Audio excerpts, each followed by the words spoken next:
అందరికీ నమస్కారం. నా పేరు విశ్వనాథాచారి, మైదుకూరు కాన్స్టిట్యున్సీ, కడప జిల్లా. ఇలాంటి ఒక వీడియో నేను చేయటం అనేది చాలా బాధాకరంగా ఉంది. అదే రకంగా చాలా కోపంగా కూడా ఉంది. ఎందుకంటే అనాది కాలం నుంచి హిందూ ధర్మానికి బాటలు నేర్పించి సమాజం నిర్మాణంలో మొదటి పాత్ర వహించి సమాజానికి ఎలా బ్రతకాలో కూడా మేము చెబితే అలాంటి ఒక గొప్ప జాతి విశ్వకర్మ జాతి, విశ్వబ్రాహ్మణుల జాతి.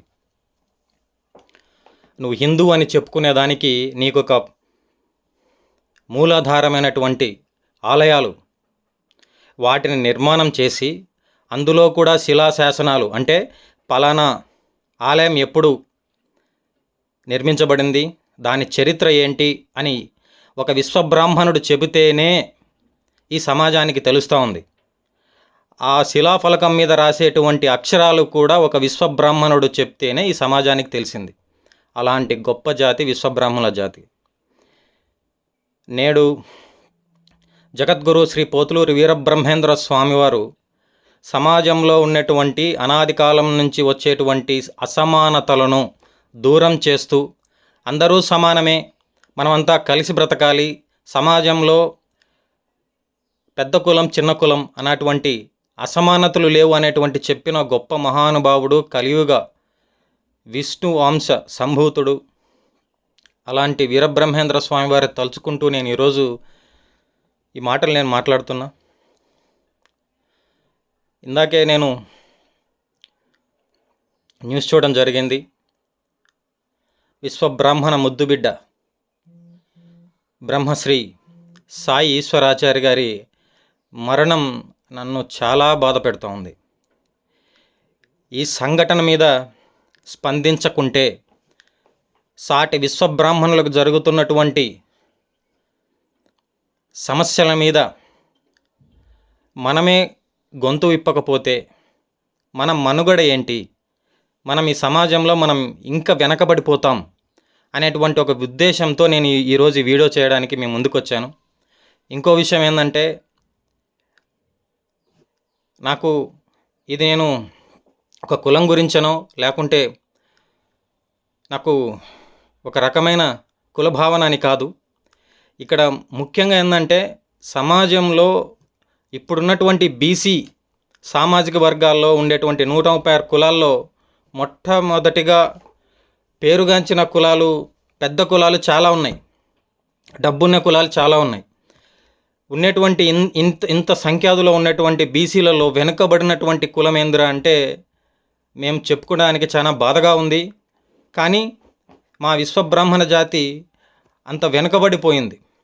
అలాంటి కులంలో మేము ఏదో కొద్దిగా గొప్ప చదువుకొని మా కాళ్ళ మీద మేము నిలబడుతూ ముందుకు వస్తూ ఉంటే కూడా సమాజంలో మేము వెనుకబాటు తలాలు ఇప్పటికీ మేము వీరబ్రహ్మేంద్ర స్వామివారు సమాజానికి స్ఫూర్తి ఇచ్చి ఆయన దేవుడయ్యారు, కానీ మేము మాత్రం ఇంకా వెనకబడే ఉన్నాం. ఇప్పటికి కూడా మేము మా జాతిని మేము ఐకమత్యం ద్వారా మేము ముందుకు తీసుకోలేకపోతే ఈ సమాజం ఇంకా మమ్మల్ని ఏ విధంగా గుర్తిస్తుంది? మా దగ్గర నుంచి వేదాలన్నీ నేర్చుకొని వేదాల్లో చెప్పబడినటువంటి మూల విరాట్ శ్రీ విరాట్ విశ్వకర్మ భగవాన్ యొక్క సంతతి మేమని చెప్పేసి మేము బల్లగుద్ది చెప్తా ఉంటే మమ్మల్ని సమాజంలో వెనకబడిన సామాజిక వర్గాలు జాబితాలో మేము అట్టడుగున ఉంటే ఇంకా మేము సమాజంలో తొక్కబడే ఉంటున్నాం. విషయానికి వస్తే సాయి ఈశ్వరాచార్య గారికి 3 పిల్లలు. ఇందాకే నేను ఆయన గురించి చూడడం జరిగింది.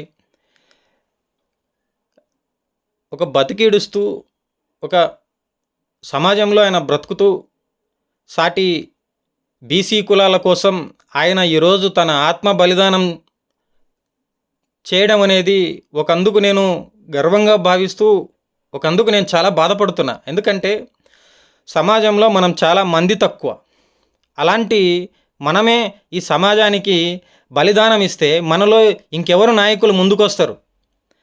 అసలు తెలంగాణ ఉద్యమానికి స్ఫూర్తినిచ్చి తెలంగాణ ఉద్యమాన్ని ఉధృతం చేసినటువంటి శ్రీకాంతాచార్య గారు చనిపోతే వాళ్ళ అమ్మగారికి ఎమ్మెల్యే టికెట్ ఇస్తారు. ఎమ్మెల్యే టికెట్ అంటే సమాజంలో తెలుసు ప్రతి ఒక్కరికి, అది డబ్బుతో కూడుకుంటే మాత్రమే ఇప్పుడుండే సమాజంలో మనం ఎమ్మెల్యే అవ్వగలుగుతాం. అంటే ఒక ఎమ్మెల్యే టికెట్ ఇస్తే అదే మేము ఇచ్చినాము అని చెప్పుకునేదానిక. వాళ్ళ కూతుర్లకేమో ఎమ్మెల్సీలు ఇస్తారు, అంటే అవి నామినేటెడ్ పోస్టులు. అంటే ఆ నామినేటెడ్ పోస్టులు మాలాంటి వెనుకబడిన సామాజిక వర్గాలకు ఎందుకు ఇవ్వరు అని నేను ప్రశ్నిస్తున్నా.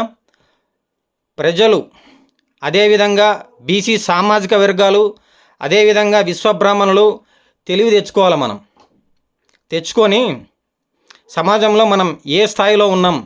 అరే నేను ఒకటే చెప్తా, సమాజంలో మన విశ్వబ్రాహ్మణుడు ఎవరైనా సరే రాజకీయంగా ముందుకు వస్తూ ఉంటే వాడిని దయచేసి మీరు సపోర్ట్ చేయండి. సపోర్ట్ చేయలేకపోయినరా సైలెంట్గా ఉండండి చాలు. కాళ్ళు పట్టుకొని లాగే పనులు చేయకండి రా బాబు. ఎందుకంటే మనం ఉండేదే ఇంతమంది, దాంట్లో వచ్చేవాళ్ళే అంతమంది. అలాంటి మనల్లో ఇంకా ఒకడు పైకి వస్తున్నాడని మనమే ఓర్చలేకపోతే ఇంకా మనం ఎట్రా బాగుపడేది? అది మనం గుర్తుంచుకోగలగాల. ముందు మనం ఏంటి అని చెప్పేసి మనం సమాజంలోకి వస్తే అర్థమవుతుంది. బ్రాడ్ మైండెడ్గా ఆలోచన చేయండి. సమాజ నిర్మాణంలో ఎంతో గొప్పగా మన వాళ్ళు భాగస్వామ్యం అవుతూ తమ ప్రాణాలను సైతం త్యాగం చేస్తూ ఉంటే బీసీ కులాలలో యాదవులు ఎక్కడ పోయినరు, గౌడ్లు ఎక్కడ పోయినరు? ఈరోజు మనవాడు చనిపోతే నిరసన తెలపడానికి వస్తారు. వాళ్ళు పెట్రోల్ పోసుకొని కాల్చుకోమని చెప్పండి. డబ్బులుండే కులాలలో, బీసీలలో డబ్బులుండే కులాలు పెట్రోల్ పోసుకొని కాల్చుకోమని చెప్పండి. ఎప్పుడు విశ్వబ్రాహ్మణులే చనిపోవాలనా?